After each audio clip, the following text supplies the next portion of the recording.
ষষ্ঠ শ্রেণী বাংলা 2024 সাল নতুন বইয়ের 52 পেজের সমাধান, 53 পেজের সমাধান। ষষ্ঠ শ্রেণী বাংলা 54 পেজের সমাধান,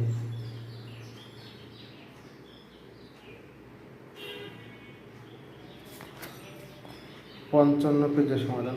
ষষ্ঠ শ্রেণী বাংলা 2024 সাল নতুন বইয়ের 55 পেজের সমাধান, 56 পেজের সমাধান,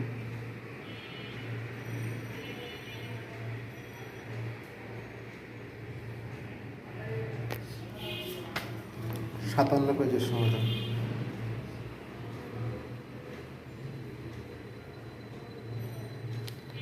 58 পেজের সমাধান। ষষ্ঠ শ্রেণী বাংলা 2024 সাল নতুন বই 59 পেজের সমাধান এবং 60 পেজের সমাধান।